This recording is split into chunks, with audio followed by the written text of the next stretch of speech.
Hello everybody, welcome back to my channel. I hope you're all going well. Today's video is about what I did to get a 99 ATAR.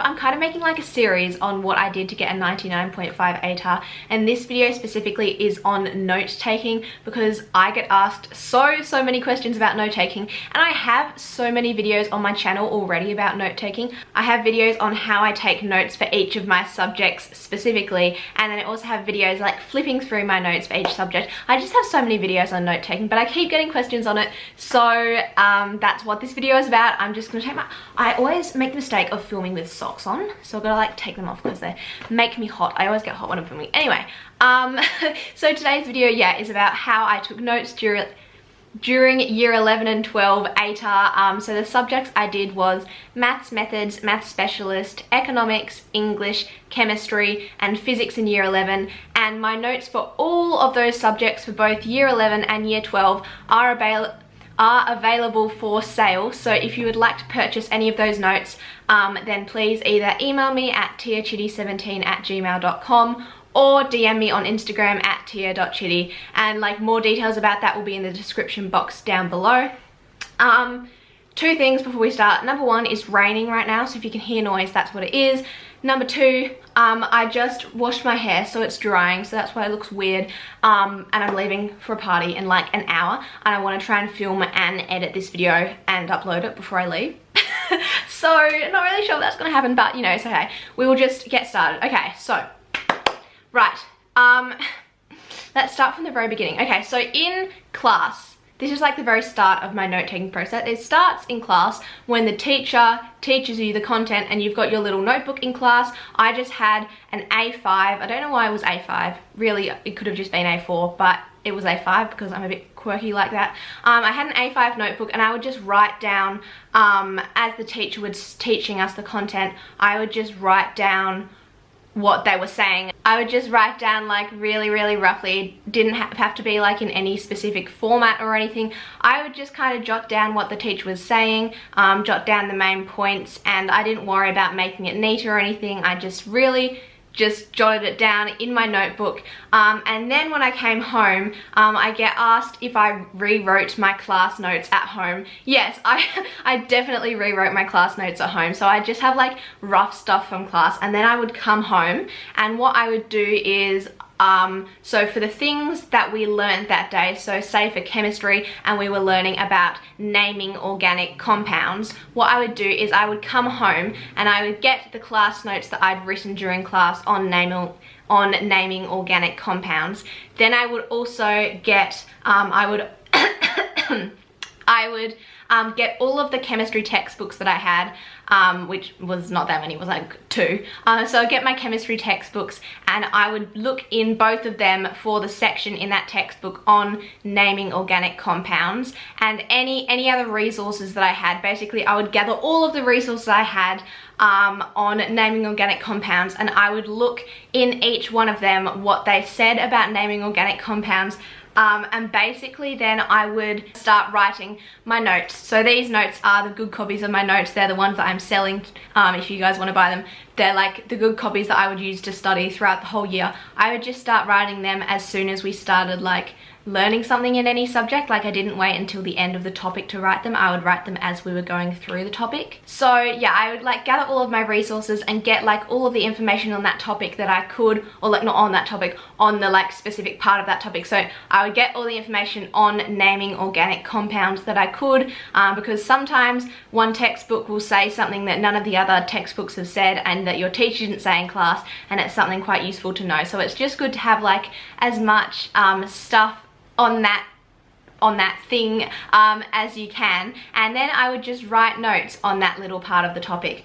Oh, and the last thing I did before I started making notes or writing my notes was I would look at the syllabus. So if you've watched any of my note-taking videos before, you will hear me mention the syllabus. We love the syllabus because the syllabus tells you what is going to be in your exam. It tells you what you're going to be tested on. So It's like a really important document and you need to use it.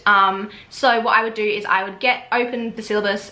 They're just all online. Sometimes my teacher would print them out and give them to me, but get the syllabus and go to the topic that you're studying, and then, so, you know, organic, I'll go to organic chemistry, and then I would find all of the dot points relating to naming organic compounds, and then I would get all of those dot points and read them all through and make sure I'd like covered off like completely the whole dot point.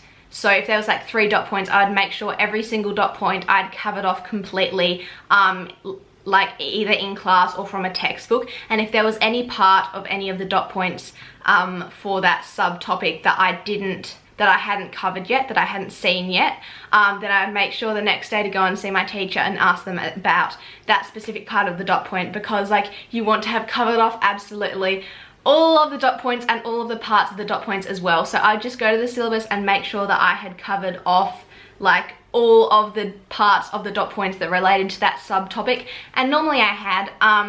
So then I would just go and make my notes, and my notes, I'll put an example of my, like a page from my notes on the screen, but yeah, my notes were not anything particularly, I didn't have any like novel way of writing my notes. I basically just wrote like the big topic heading, and then I would write the subtopic heading, and then I would just do dot points and bullet points under that. I'd make sure to include lots of diagrams and flowcharts and arrows and like tables and literally anything to break up the words and to make your notes more visually interesting. I'm a big fan of like trying to spice up your notes and just make them like really visually interesting and not just have words. So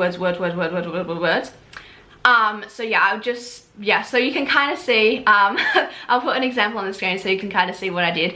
But yeah, I would just kind of, you know, with all of the resources that I got, like from my class notes and the textbooks and whatever other resources I had, I would, obviously like quite a lot of the information would overlap. So I would kind of like only write that you only need to write that information once, but you just like make sure you're, I don't know, yeah, just make sure you're like covering all of the information, but you don't need to like repeat yourself, because you don't want to repeat yourself in your notes, because then you're just making them unnecessarily long.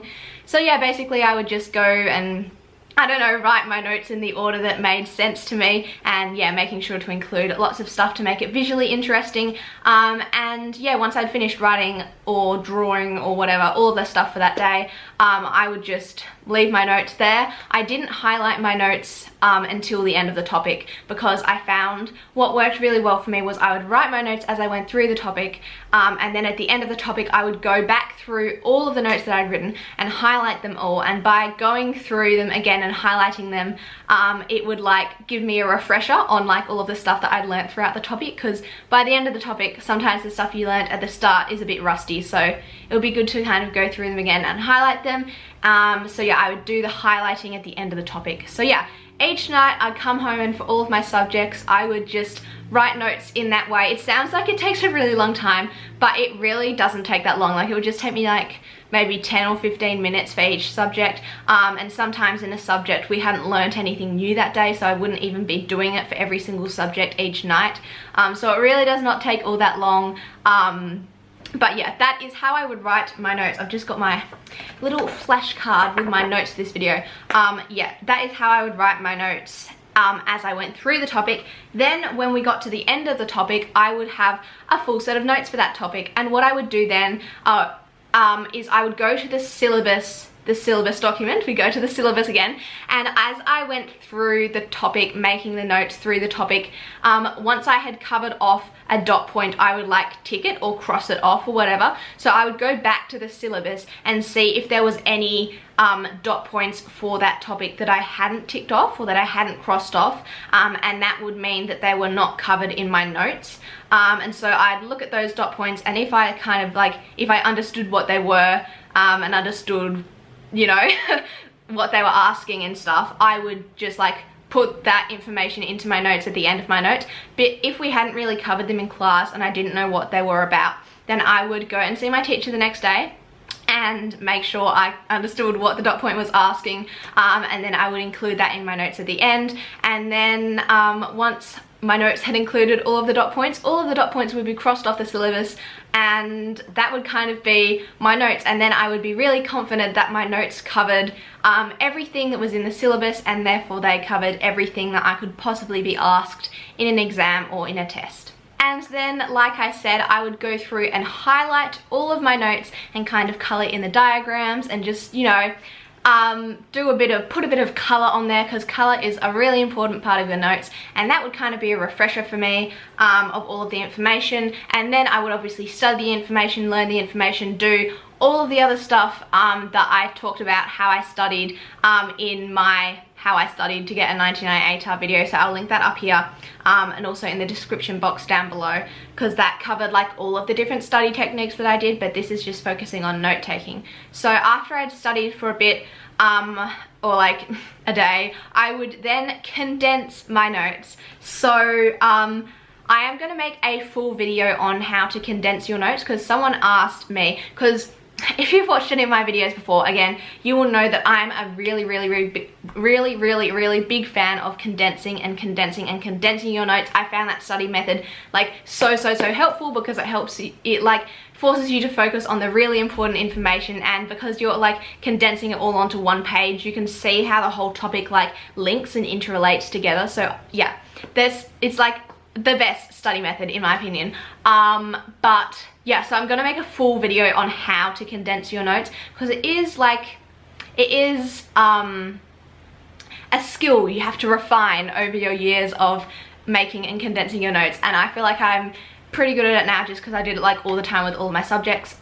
So yeah, at the end of the topic I would condense all of the information for that topic onto one A4 page. One A4 page. Like, you can fit all of the information for that topic onto one A4 page. So that's what I would do. I would fit it all onto one A4 page, and then I would go through that A4 page and highlight things again, and then I would be able to study that A4 page. And then that meant once I got to the end of the year, I would have an A4 one-page summary for every single topic that I'd done for each subject. And then what I would do for each subject is I would go through with all of those one-page summaries. I would condense the information that's on them onto one page, onto one A3 piece of paper, so that they would be like further condensed onto one A3 piece of paper. And then I would have one A3 piece of paper with all of the content for year 12 or year 11, if I was doing it in year 11, all of the content for that year in that subject on one A3 piece of paper, which was really good. It really helped, because then I just had like one piece of paper I had to study for my exam, and it was really good if I just wanted to like refresh my mind with economics for like 10 minutes. I would just like be able to pull out that A3 piece of paper and just like look at all of the stuff, rather than having to like flick through so many pages of notes. And it made me realize that like there's really not that much stuff. Like, there is a lot of stuff you have to know, but really it's not that much. And I think when I get to uni, I'll be like, wow, there was really not that much stuff, because uni, I've heard, is so much more content heavy than school. So yeah, that is what I would do. And like I said, I will make a whole video on how to condense your notes, and I'll talk about how I condensed each topic onto one A4 page, and then how I condensed each subject onto one A3 page in that video. So that will be coming out soon on my channel. But that is kind of how I made my notes. So thank you so much for watching this video. If you enjoyed it, please give it a big thumbs up, and make sure to subscribe to my channel down below, and go check out some of my other videos, because I have so many videos on studying and school and ATAR and year 11 and 12, and just like literally so many videos. I have like over 150 videos on my channel, so go check them out. And also you can go and have a look at some of my university videos, because I have made videos on how to apply to both Australian universities and American universities, because I'm actually going to university in the US later this year. So I've got like videos on all of those application processes, and then I have videos on running as well, because I am a middle distance runner. So there is lots of videos on my channel, so make sure to go and subscribe so you don't miss any of my future uploads, and go check some of my videos out. And comment down below letting me know if you found this video helpful. And don't forget, if you do want to purchase any of my notes, make sure to either email me or DM me, so check the description box below for more info about that. Starting to rain really heavily now, so I'm gonna go and try and edit this video before I leave for my party. But I really hope some of the tips in this video have helped you out. And yeah, I will see you in my next video. Bye!